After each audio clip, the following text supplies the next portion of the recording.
بسم اللہ الرحمن الرحیم۔ آج سلطان نور الدین زنگی کے بارے میں بات کریں گے۔ سلطان نور الدین زنگی ایک بہت بہادر جنگجو تھے اور ایک مشہور ایک عظیم الشان سلطنت کے فرما روا تھے۔ آپ بہت بہادر اور نیک جنگجو تھے۔ آپ کی اکثر عادت تھی کہ آپ رات کو اکثر عشاء کی نماز کے بعد نوافل پڑھتے تھے، ذکر و اذکار میں مصروف رہتے تھے۔ ایک رات اردو وظائف اپنے پڑھ کر جب فارغ ہوئے تو بستر پر لیٹے تو خواب میں نبی کریم صلی اللہ علیہ وسلم کی 3 مرتبہ زیارت نصیب ہوئی۔ ایک یہ واقعہ تھا ان کی زیارت کا کہ ان کو کس طرح سے نبی کریم صلی اللہ علیہ وسلم کی زیارت نصیب ہوئی، اور ایک اور بھی میں واقعہ آپ کو سناتا ہوں۔ آپ ایک عظیم الشان سلطنت کے فرما روا تھے۔ آپ راتوں کو اکثر بھیس بدل کر لوگوں کے حالات جاننے کے لیے گشت کرتے تھے اور راتوں کو نکل جاتے تھے۔ ایک رات جب آپ نکلے تو آپ کے ساتھ آپ کا ایک غلام بھی تھا جس کے ہاتھ میں ایک دیا تھا۔ وہ اس کے ساتھ جو ہے چل پھر رہے تھے۔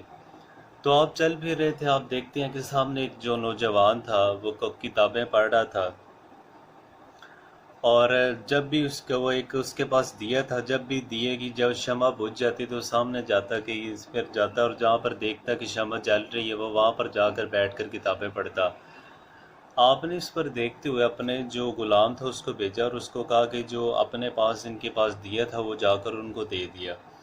اس پر جو نوجوان کو دیا جا کر تو پھر اس نے کتاب پڑھنا شروع کر دی۔ پھر اسی رات جب آپ گئے گھر میں تو آپ کو نبی کریم صلی اللہ علیہ وسلم کی زیارت نصیب ہوئی۔ آپ صلی اللہ علیہ وسلم نے فرماتے ہیں کہ آپ صلی اللہ علیہ وسلم نے فرمایا کہ اے نور الدین زنگی، جا، اللہ تجھے اس طرح سے عزت بخشے جس طرح سے تو نے ایک عالم دین کو عزت بخشی، جس طرح تو نے علم والے کو عزت بخشی۔ تو اس سے یہ نتیجہ اخذ ہوتا ہے کہ علماء کرام جو ہیں وہ انبیاء کے وارث ہیں۔ آپ فرماتے ہیں تم نے ایک وارث کو عزت بخشی، کیونکہ علم والے کے درجات بڑے بلند ہوتے ہیں، شیطان یا کوئی بھی دوسرے لوگ ان کا مقابلہ نہیں کر سکتے۔